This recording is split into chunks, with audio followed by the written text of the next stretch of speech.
Welcome to the SwimHero RA bar data layout video. The purpose of this video is to go over the different swims and how you're going to see them presented in SwimHero.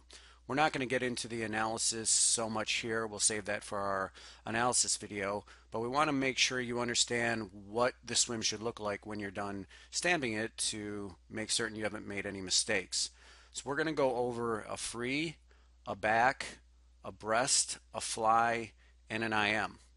And these are all going to be 100 short course yard swims with the exception of the IM, which is going to be a 400 yard short course. So what you see in front of you is a 100 free, and we'll start with length 1, where you see the blue bar going across, which is the breakout, followed by the stroke rate graph, which is showing us how our swimmer is stroking across this length. And finally, this yellow segment here is the turn. And the turn is initiated by the swimmer's head going down and then their feet touching the wall, pushing off to end the turn. So the split recorded is occurring when the swimmer's feet touch the wall.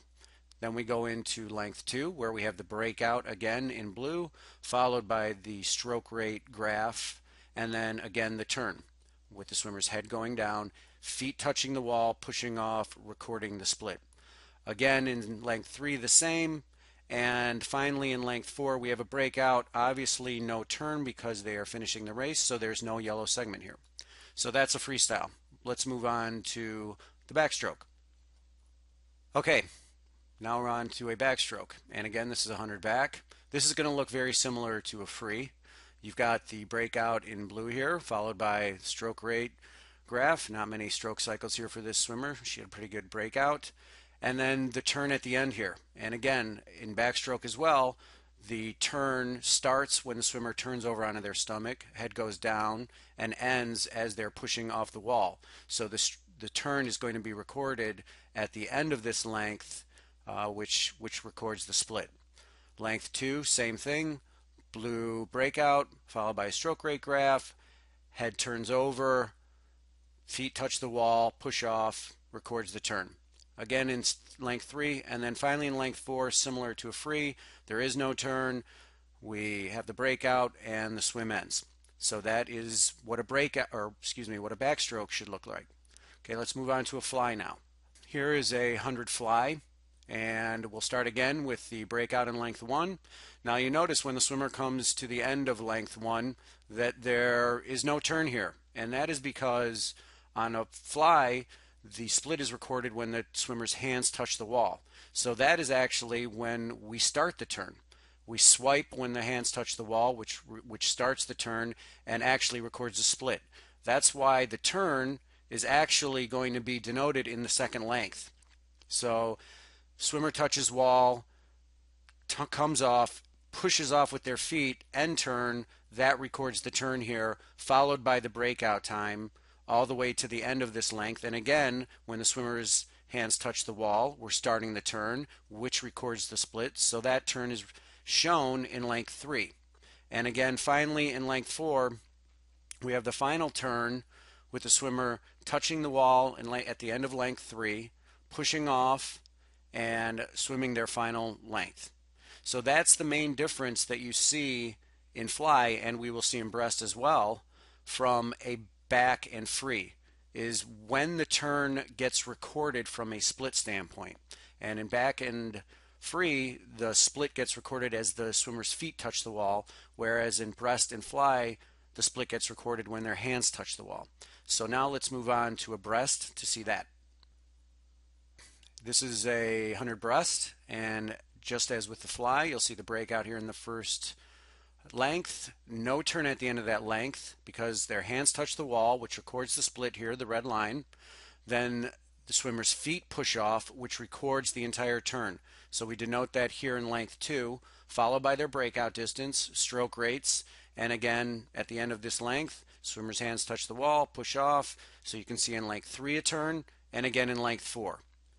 So again, that is the main difference between breast and fly and free and back, is that you have these differences of where the split is recorded and how we are going to display the turn.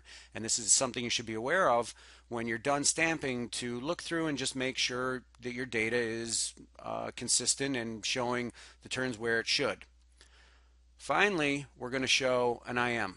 So let's move to that right now. So this is a 400 IM, so it's going to be 16 lengths. So we're going to have 4 different screenshots here to look at.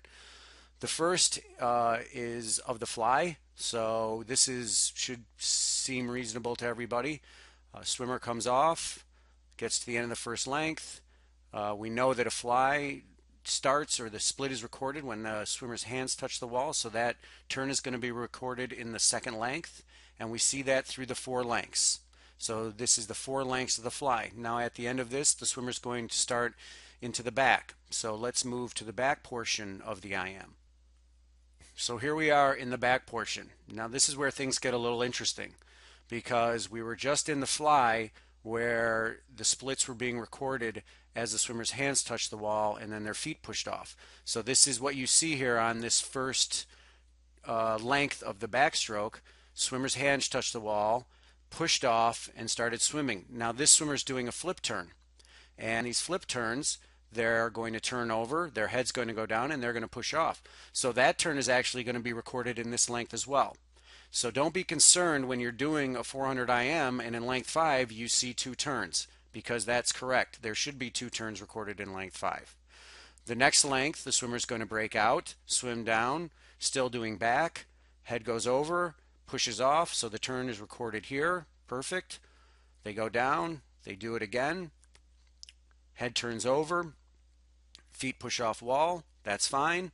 Then in their last length of the back, they go down, they hit the wall, and you are not allowed to do a flip turn on the final turn of your back. So the split is going to be recorded when the swimmer's hands touch the wall. That's why you don't see a turn here. So let's move to the next 4 lengths of this, and you'll see that turn.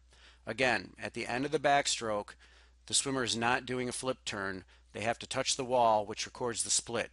So the turn is going to be recorded in the next length, in the 9th length. Let's move on to that right now. So now we're in breaststroke. So this is that turn coming off the back where the swimmer breaks out, gets to the end of the length, and as we saw in the breast, hands touch the wall, so the turn is going to be recorded on the next length where the swimmer pushes off. And this should look kind of normal to everybody as we go down through the 4 lengths of breaststroke.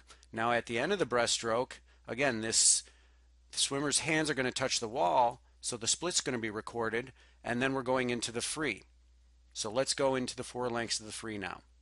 Okay, here are the 4 lengths of the free. This is very similar to the fly going into the back, where you have a turn recorded here, and then the swimmer goes into their free, so they have their breakout, their stroke, and this swimmer's doing a flip turn. So the head's going to go down, feet's going to hit the wall, which is going to record the split, so that we have a turn in this length as well. So you have 2 times in a 400 IM, where short course IM, where you're going to have 2 turns in a single length, and that is the transition from fly to back and from breast to free. Then we have the next 3 lengths of free, which should look normal to everybody. Breakout, turn at the end, breakout, turn at the end, and then the final length, obviously there's no turn. So this is the way the data should look when you do your stamping. We suggest that you go through and make sure everything's represented correctly before you save a swim. Please visit the SwimHero RA website for more documentation and videos. Thank you.